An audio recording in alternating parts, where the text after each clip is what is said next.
never seen it before. Oh, that's a bit impressive, isn't it? We'll discover its hidden history. Up above us are all the shops, and down here all is quiet.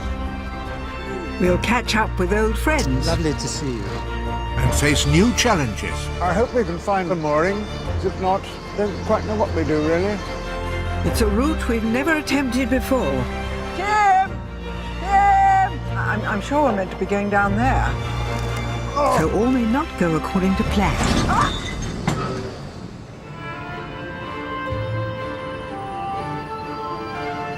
For 2,000 years, the Thames has been the gateway to London. Broad and majestic, it meanders its way through the centre of the city. But there is another almost forgotten route, a slim sliver of a waterway that also wends its way through the heart of London. It's Canal. It's high time we explored the rich history of the canal that's closest to our home. Our voyage begins here in southwest London, where the Grand Union Canal meets the Thames at the old port of Brentford. There's the Thames, looking very graceful, very beautiful this morning. And we won't be going along the Thames, we'll be going this way. This is the tradesman's entrance to London. For 200 years, boats from Birmingham and beyond transshipped their goods onto Thames barges at Brentford. Those days are long gone, and it's now home to a new development of luxury waterside flats and a smart marina. Morning. Which is where our hire boat is moored. Her reconditioned taxi engine gives her a touch of authentic London. Bit noisy, isn't she? Yeah. But nice to handle. This journey includes a return leg along the tidal Thames, and it's known to narrowboaters as the London Ring. Heading east, the canal will take us through some of London's most well-known landmarks, before we turn south to where the canal meets the river again at Limehouse, and the start of our journey home. Never been down here in my life. Curious covered arcade. Maybe it was a boatyard once. I don't know. Yes, it's an echo of some industrial process years ago. In fact, it was 1805 when this stretch was built, and it was once lined with factories that were kept supplied by the canal. Back in the day, this was the motorway. This was the trunk route. This was the way you got from London to Midlands and vice versa. But now it does feel forgotten. I live in the city, but I was brought up in the deepest countryside, so I love country canals. It's in my blood, which is why we've never sailed this urban route before. But its first stretch is not what I expected. We're in London. I mean, Yeah, look at it. Greenery as far as the eye can see. As always, canal is something that you don't expect to come across from the road. It's it's a private world. Yes. Going through places I knew much earlier in life. Where, for instance? Hayes, Yes. when I worked at EMI. I've lived all over London for decades, but I've never felt like a Londoner. Like my parents before me, I'm a strolling player, an actor going from job to job, place to place. Which is why you love canals. Yes, constantly moving on to the next town, the next lock. Okay. Yeah, that's it. Good. Okay. Yeah. It's just a very fierce lock. It's the bottom lock of an enormous body of water, so if you open the paddles too fast, the boat crashes about all over the place, and that was what I was trying to avoid. Well, now we're at the base of the Hanwell flight of 6 locks.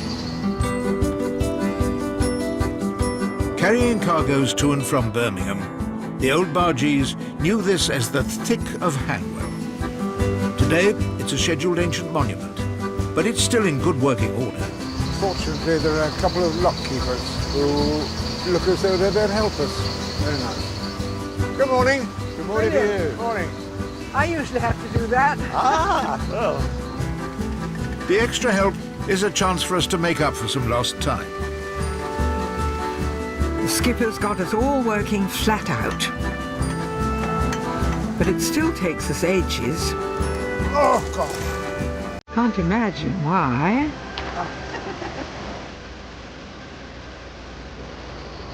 Finally, we're through, and the route to central London is clear. We're coming up to what is called the Three Bridges.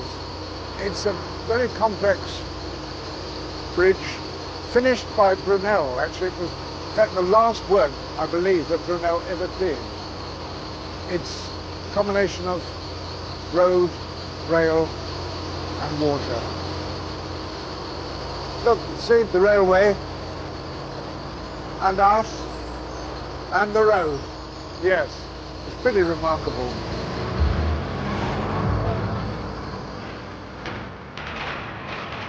West London might still throb to the sound of road and rail traffic, but on the canal all is calm, a place where nature thrives. You can hear the noise of the North Circular. And think what a contrast life is down there in those cars with us up here, just tooling along at 4 miles an hour. Quite a sight, isn't it?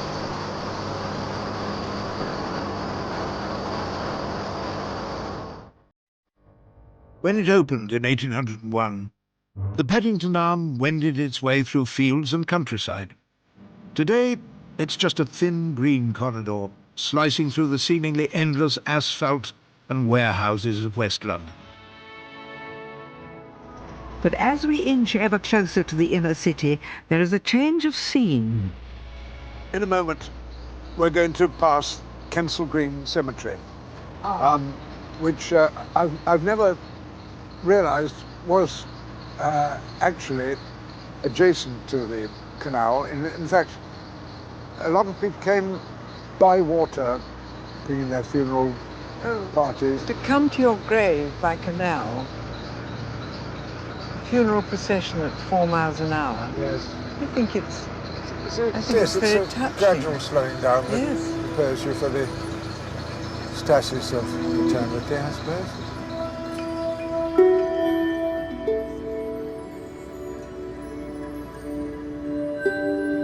The canal runs along the edge of London's first ever private garden cemetery. Opened in 1833, it became the most fashionable burial ground in Victorian London. Like the canal, it's a haven of tranquility at the heart of the city. Just see if we can get through this way. These days there aren't many visitors who come by water. Yes, you can. This is an amazing haven, this place. You wouldn't think you were only just a stone's throw from the Harrow Road. Amazing. A lot of people that I admire buried here. The novelists Thackeray, Anthony Trollope, and the engineers Brunel, father and son. And somebody that you know about, Fanny Kemble.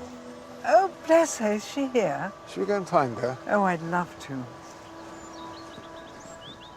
One of my heroines, Fanny, was a talented English actress who in 1834 married an American cotton plantation owner. Her journal of life on the plantation exposed the cruelty of slavery to the world. I have sometimes been haunted with the idea, and having seen what I have seen, to do all that lies in my power to show the dangers and the evils of this frightful institution. Frances Anne Kemble. Born, can't see, died, I can't see the dates. Oh, bless her. Just opposite is one of Tim's heroes. Here's someone we know, Sir John Rennie, engineer of the Kennet and Avon Canal. Oh, bless him. We've come to that stage in our lives where we've started to lose our friends. And there's one tomb we must visit. Dear Harold. Hard to believe that he's not still here, isn't it? Oh. We both performed in Harold's plays. He directed us too. He was our dear friend for 40 years. Sad loss, and he could have gone on so much longer. Should have done. Would you like to be buried here? I wouldn't like to be buried anywhere. It's not for me, really. I don't think. But I can see the attraction of arriving by water, going through that gate, Canal. coming here and be buried among people you knew about. What do you think? I don't know. I can't think about it really. I think I just like a little thing in the actor's church, you know, a Little tablet. tablet in the actor's church. Yeah. That's what I'd like. Yeah. Yes, that'd be nice. Right. Well, I think it's about time we got back to the canal. Have a drink. We can't waste any more time thinking about the end. As the poet G.K. Chesterton wrote after visiting this cemetery, "For there is good news yet to hear and fine things to be seen before we go to paradise by way of Kensal Green."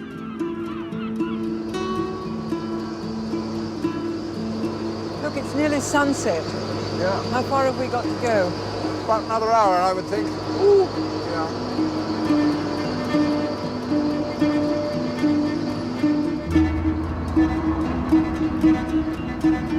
As night draws in, the city we think we know becomes a strange and unfamiliar place. This is extraordinary coming in at this time. We don't sail at night usually. I feel like an outsider, a trespasser in the town where I live. You have enough room there. You're supposed to be on the right. I am on the right. Where you was? Bloody hell. How much room do you want? You see you're in London now, yes. Yes. Language is rather different. Yes, Timmy, but where exactly in London are we? And when are we going to reach our mooring? It's completely dark now. It's taken us a good deal longer than we thought. And I hope we can find a mooring at Paddington Basin. If not, don't quite know what we do, really.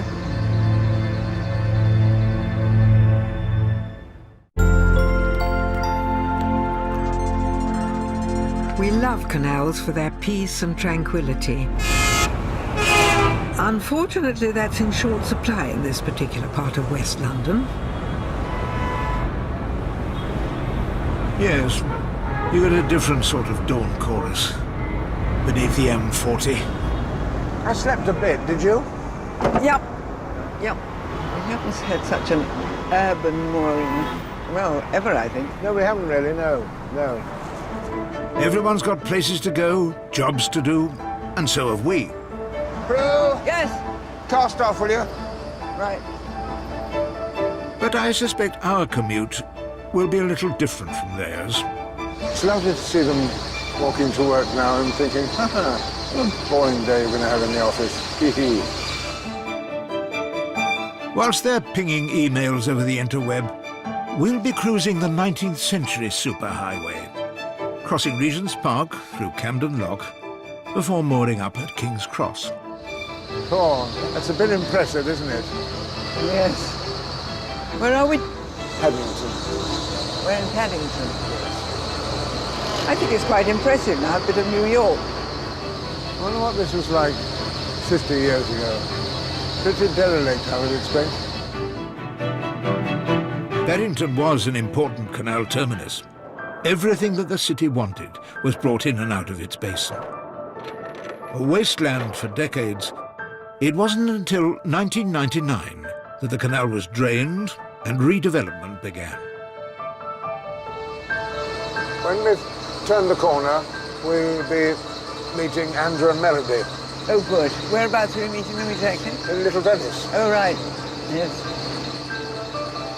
For the first leg of today's journey, Andrew Sachs and his wife, Melody, are joining us. Lovely to see you. I'll be here. Andrew is, of course, best known for his role as Manuel, the Spanish waiter in a certain Torquay hotel. Fawlty Towers was first transmitted 40 years ago, but I'd been friends with Andrew for even longer. I remember I first met you. We were in a weekly rep. You came down for one special week. And I thought, she's very young and very beautiful and she's lovely. And I remembered you ever since. Oh, good.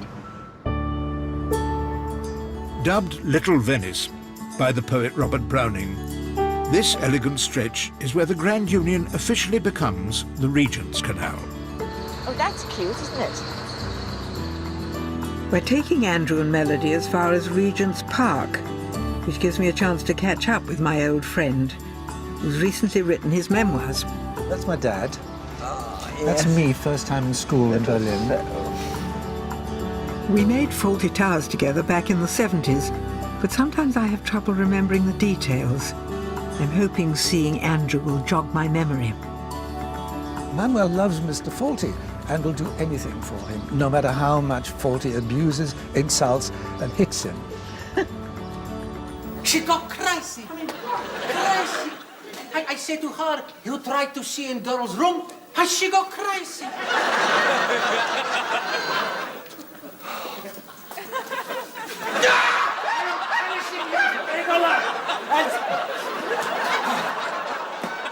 It hurt.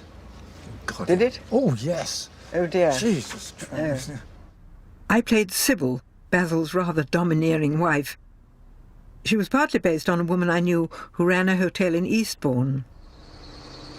One of the enduring mysteries of Fawlty Towers is whether Basil and Sybil ever had sex. The general consensus is no, which would explain why Basil is perpetually frustrated. They all think you're peculiar, you know that, don't you? They've all said at one time or another, how on earth did the two of us ever get together? Black magic, my mother says.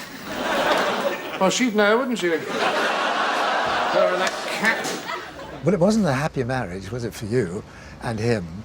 He hated you in a way. Well, no, I suppose originally that he was quite attracted to her, and they had a bit of sex early on, you know. I think that underneath it all, she's still very attached to him, and she sort of needs him. And well, he bloody well needs her. I mean, she runs the hotel, doesn't she? Yes, yes, she does. But I mean, there was never any question of them actually splitting up, was there? No. You know. Yeah, interesting that.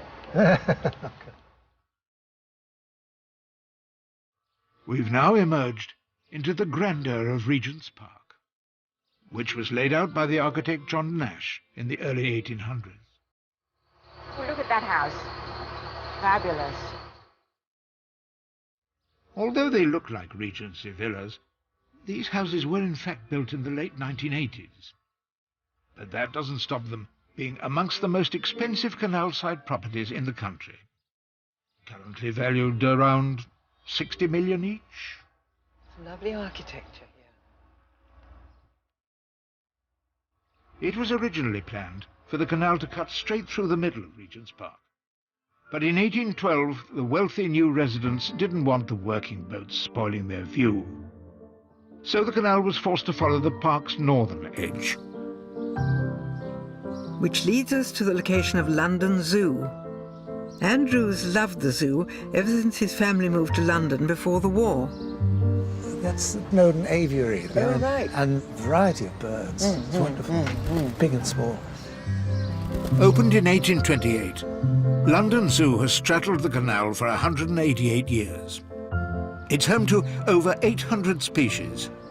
But for me, the ones with the best home are the warthogs, who live right beside the canal. Thanks so much for coming. Thank you, my darling. Great to see you. We leave Melody and Andrew to explore the zoo by themselves, as we must press on. Great to see them, isn't it? Oh, yes. Yeah. It's lovely when friendships like that last. Leaving the regal splendour of Regent's Park behind, the canal begins to acquire a more bohemian air. We're coming into Camden Lock Basin now, which is an extraordinary place now for fashion and music, but was once a major transshipment area for the canals. I wonder how many of Camden Market's 15 million annual visitors realise that they're shopping in a former canal-side port. For over 150 years, the buildings that now house market stalls once stored goods transported here by narrowboat from all over the country. Through there. Oh, right.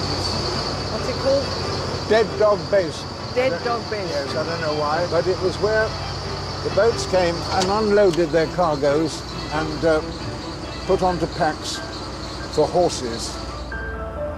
Camden is riddled with tunnels used by pack horses to take goods to and from the canal to waiting trains or carts. There were vast stables for them, and even a horse hospital. On the coping of that stairway, you can see marks of the horses' towing lines. Oh, right. Because that must have been a horse bridge over there. Sadly, only tourists cross Turnover Bridge today. This once vital canal hub is now a world centre for the purchase of novelty T-shirts, vintage leather jackets and hummus wraps. Ironically, there is no Camden Lock at Camden Lock. Its official title is Hampstead Road Lock Number 1. I can't find the release thing. Oh, come on, Prue. We've got to put on a good show for the Gongoozlers. What do you think of the audience? I don't know. They've never seen a lot before. Yes, it's a theatre and around this place. Everywhere you look, Yeah. people looking down. Should we charge? We should charge, yes. I'm going to need help with this gate. Fortunately, help is at hand in the form of Maggie, who runs the local canal water bus. Oh, how kind. Thank you so much. Why are these locks so heavy? Well, because it was built as a working canal for Yes. working boats. Yes. And they are 200 years old. I catch up with Tim at the next set of locks at Kentish Town. Hi. Well, what are all these people? Are they schoolboys?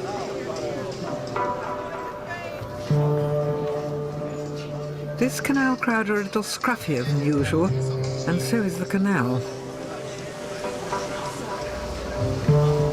And it is a bit livelier than we're used to. Oh, somebody's just thrown a plastic bottle into the canal. That won't do. Naughty. I know, but if you tell them, they will get aggressive. Am I? I'm afraid so. That's all right. That's okay. I'm not a big fan of this new fad for selfies. Well, it seems we've run the gauntlet of the Kentish Town lock without incident.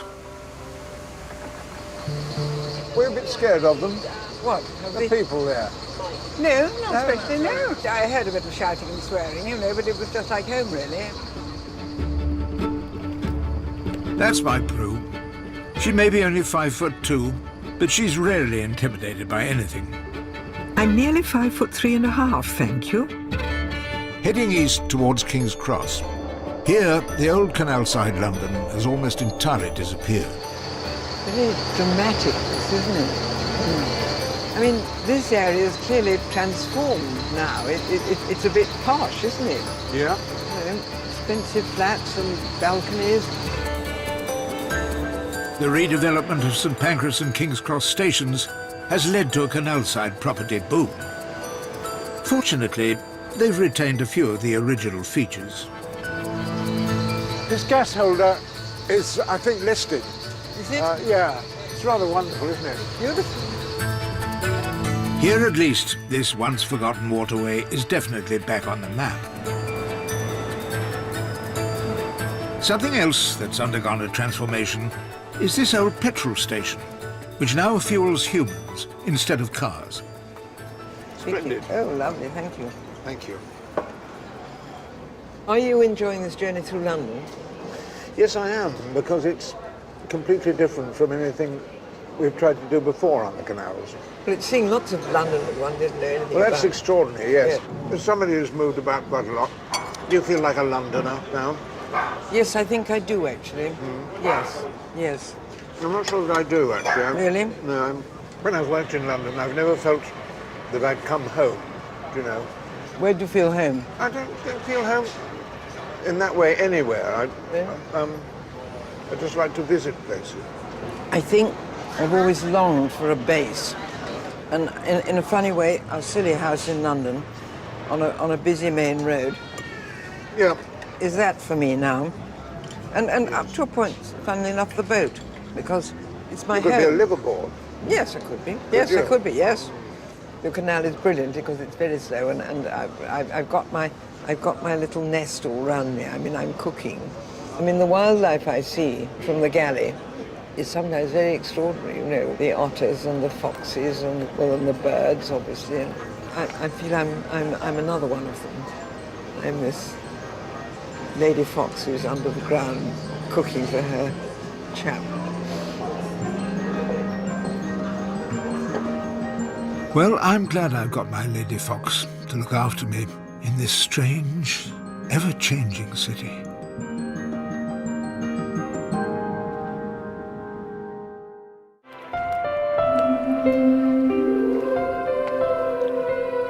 We moored up behind King's Cross last night, outside the Canal Museum, where we enjoyed a surprisingly peaceful night. We're in Battlebridge Basin, Islington, and it's absolutely silent. And the reason that it's absolutely silent is, of course, there are no roads. This really was what was meant to be the road, the canal. Shortly, we'll be departing this oasis of calm and heading further east, going underneath Islington to Hackney and beyond, past the Olympic Park, and we'll be spending our third night near Stratford. But first, a chance to find out more about life back when this was a working canal. From the curator of the Canal Museum, Martin Satch. Good morning, Prue. Nice to see you. These were presumably built as warehouses, were they? Well, yes, that building over there was a bottling plant for Guinness beer. Yes. But nowadays it is an office building. So what was this building? Presumably it wasn't a museum originally. Well, the London Canal Museum was originally an ice warehouse to store ice imported from Norway. It came by sea and by canal boat to this location here and stored and then delivered by horse and cart to people who needed ice. Quite a process to have a lump of ice in your gin and tonic, isn't It it? certainly is. The boat people who delivered ice and other goods by canal kept to themselves, and records of their way of life are scarce. In this one, we see a lot of coal. Yes. Of course, massive amounts of coal was carried on the Regent's Canal. This picture here shows 3 boys swimming in the canal, Yeah. so it couldn't have been too dirty for them to swim in. They're wonderful faces, aren't they? Yes. Yeah. And those children should not have been swimming, because it says there that bathing in the canal and trespassing on the towing path are strictly forbidden. And Person so offending may be taken into custody. absolutely, and the penalty was 40 shillings. And this shows some of the families. The traditional canal costume is the bonnet. Look at her. That is just a canalscape. Gosh, it's the yeah. fairly uninspiring side of a canal, Yeah. and no estate agent would be promoting that these days, would No, they? indeed. Good to see you. Good to see you too. It's high time we got going, as today's leg of the journey includes 6 miles of canal, 9 locks, and 1 rather long tunnel. So we're just coming up to Islington Tunnel. You can see the entrance. Yes, right. It's about 880 metres Oh, long. whoops. So maybe you'd like to walk over the top, would you? I mean, Yes, all right, Islington, yes. Have a nice day. Do some shopping. Okay, see you. See you later. Whilst Tim heads down into the darkness, I can buy us a spot of lunch up in Islington. Hello. Great display. Oysters. Yes, my husband likes oysters. Oysters for your lunch? I've got some nice fin de Claire oysters. Yes, I'll have half a dozen. Half a dozen oysters. But I shall have prawns. Something like that? Yes, well, yes, I think I can manage that. Yes. I'm always mindful of my figure, but we do need to keep our strength up for the journey ahead. What's the most exotic cheese you have? What about trying this? Monk's Folly. House of Temptation. Fine chocolates. Oh dear. No, resist, come on.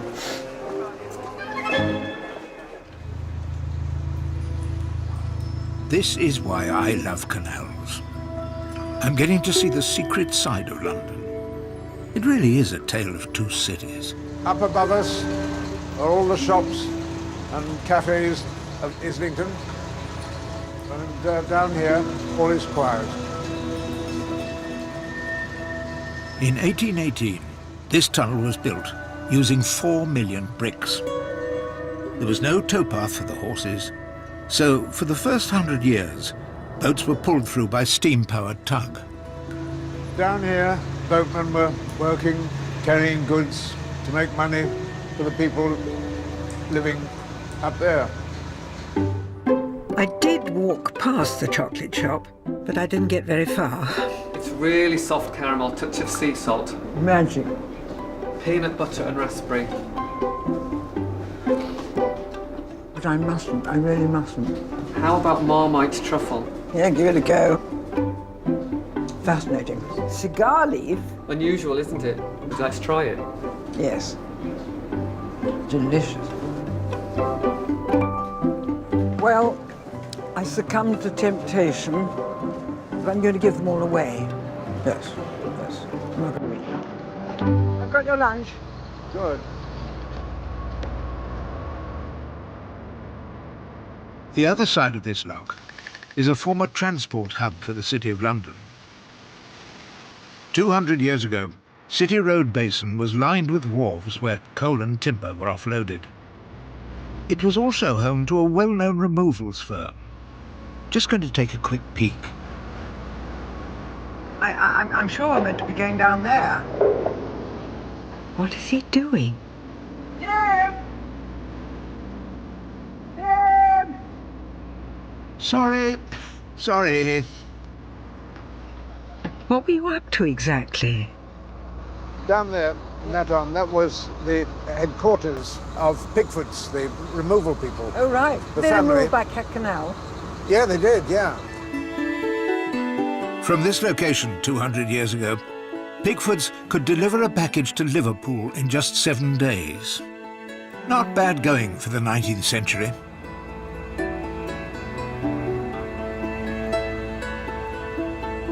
The afternoon is nearly done, and we're both in dire need of sustenance. So it's a late lunch for us on the Hackney Riviera. Yum, yum, yum. You do all that, do you? I just take the head off and go for it. Do you? You just crunch the shell. Cheers. Cheers. Only an hour or so of daylight left. There is no time to digest our food. We must press on. Our chosen route leads us towards a remote corner of the network, a canal less travelled. Could there be a reason why? We're just turning into the Hertford Union Canal. Canal not many people know about. Also, it's extremely difficult to turn into. But we will try. Opened in 1831, the Hertford Union was never a commercial success, and the original owner went bankrupt the year after it opened. God, you really need the winding hoe, don't you? That bugger. Oh, my God. Oh, help. Ah!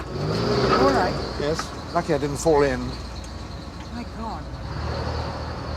And I'm beginning to understand why it failed. We're through, but as the sun sets, I'm not exactly certain where we are, or when we'll reach our mooring. With no more locks to open, there's not much I can do to help. Well, once again we've miscalculated. Here we are in the dead of night in the East End of London. It seems a long way from Regent's Park. Seems a long way from anywhere, really. That was the Olympic Park. So maybe this is the River Lee navigation. By night, it seems a surreal wasteland. You wouldn't think much of this during the day, would you? But at night time, it's a poem. Pretty impressive.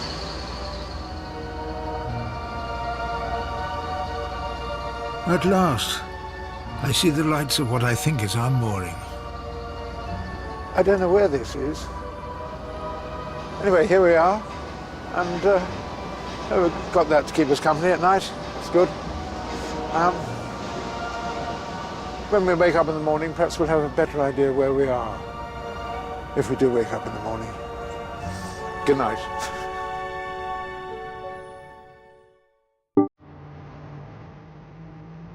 It's the morning of the last day of our voyage through London's canals. After last night's mysterious adventure, it's a surprise to wake and discover that we're moored in a rather attractive spot. That blue sky. Yeah. Wonderful old building. That's the 3 Mills. Powered by the rise and fall of the tide, 3 Mills Island is home to the largest and most powerful tidal mill in the country. The current mill is 18th century, but grain has been ground on this site since Doomsday. This is Limehouse Cut, and will take us down to Limehouse Basin and onto the Thames. We'll follow London's oldest stretch of canal to the former Regent's Canal dock at Limehouse. Turning out onto the Thames, we'll travel upriver all the way back to Brentford to complete the London Ring. I don't think I've ever seen the weed like that, making a sort of surface, like a lawn. Leaving the 18th century mills behind, we chart a course towards the 20th century towers of Canary Wharf. Out here, the pace of change is incredibly fast, but there are a few vestiges of the old East End still visible. Sprat's Yes? Patent Limited. In its day, Sprat's was the largest manufacturer of dog biscuits in the world. There's all been warehouses, of course. Are they all posh flats now, do you think? Maybe, yes. What about selling up in Wandsworth and moving into a canal side apartment? Show me one you fancy.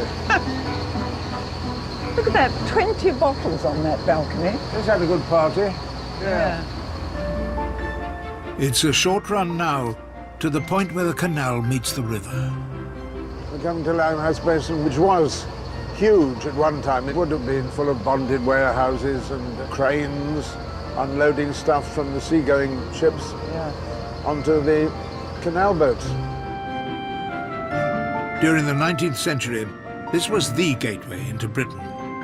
Goods were transported from here all over the country along the canal network.